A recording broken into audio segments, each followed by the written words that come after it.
Hello guys, तो कैसे हैं आप लोग। उम्मीद करता हूं कि आप सब बहुत अच्छे हैं। ये कहानी 1889 सितंबर 4 पेनुंडे गांव पुट्टपर्ती जिले में हुई घटना है।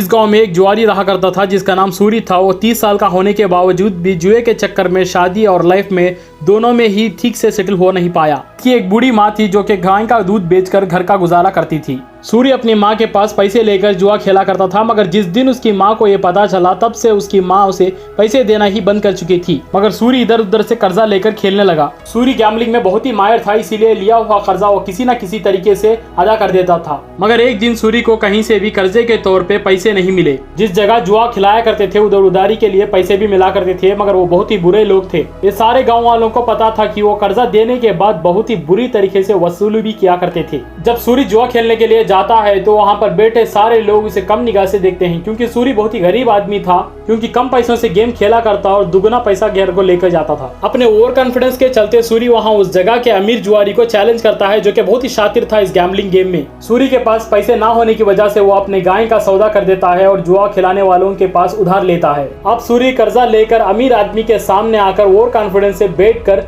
खेलने लगता है। इस गेम में 4 लोग खेल रहे थे और सूरी को ये बात पता नहीं थी कि वो 2 आदमी भी उस अमीर आदमी से मिले हुए थे, और इस बात से अनजान सूरी जुए में सारे पैसे हार जाता है। अब उस जगह का मालिक सूरी को पकड़कर 4 और किराए गुंडों को लेकर सूरी के घर के ओर चलता है, और सूरी घर के बाहर अपने खड़ा होकर उस जुए के ओनर को ही घर के अंदर जाने के लिए बोलता है, क्योंकि वो अपनी बूढ़ी माँ को अपना चेहरा नहीं दिखाना चाहता था। अब सूरी घर के बाहर खड़कर घर के अंदर चलते हुए शोर शराबे को सुनने लगता है।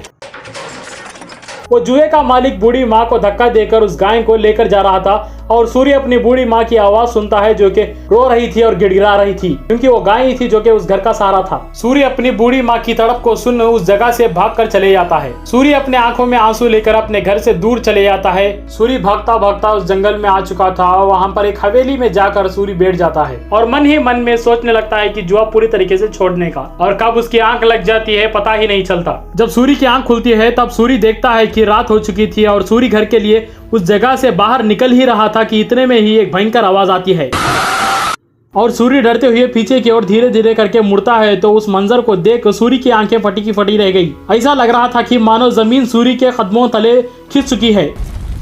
सूरी एक बिना चेहरे वाले भूत को देखता है, और वो भूत के चेहरे के जगह नुकीले दांत थे, और वो भूत सूरी की तरफ देखते हुए कहता है कि तुम इतनी आसानी से यहाँ से नहीं निकल सकते, तुम्हें मेरे साथ यहाँ एक गेम खेलना है।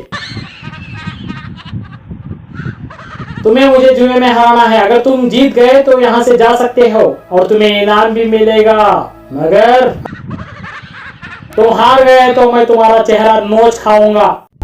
इतना कहकर वो भूत सूरी को जबरदस्ती बैठा कर गेम खेलने के लिए कहता है। सूरी अपने आंखों पर विश्वास ही कर नहीं पा रहा था और बहुत ही घबराया हुआ था और पसीना पसीना हो चुका था। सूरी को एक पत्ती उठानी थी जिससे सूरी की जीत या हार तय होती है, और सूरी उस पत्ती को उठाने से कतरा रहा था, मगर वो भूतिया आकृति सूरी को डराकर उठाने को कहती है, और सूरी अपनी आंखें बंद करके डरते हुए उस टेबल पर रखे पत्ती को उठाता है और फिर जोर से एक चीख आती है कि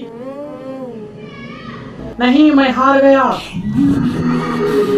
इतना कहकर वो भूतिया आकृति वहां से गायब हो जाती है, और सूरी धीरे धीरे अपने आंखें खोलता है तो देखता है कि वो आकृति वहां से गायब हो चुकी थी और टेबल पे एक बॉक्स पड़ा हुआ था, जिसे खोलकर देखने पर कई सारे अशरफियां थे। और फिर सूरी उस हवेली से बाहर निकलकर जुआ पूरी तरीके से छोड़कर उन सोने के सिक्कों से कारोबार शुरू करता है और शादी भी कर लेता है और अपनी माँ को एक अच्छी लाइफ देता है। इस तरह सूरी एक अच्छी खासी लाइफ को लीड करता है। इसी तरह की कहानियां जानने के लिए हमारे चैनल को सब्सक्राइब करें, लाइक और कमेंट करना ना भूलें। मैं आपसे मिलूंगा अगली कहानी में, तब तक अपना ख्याल रखें। Thank you very much.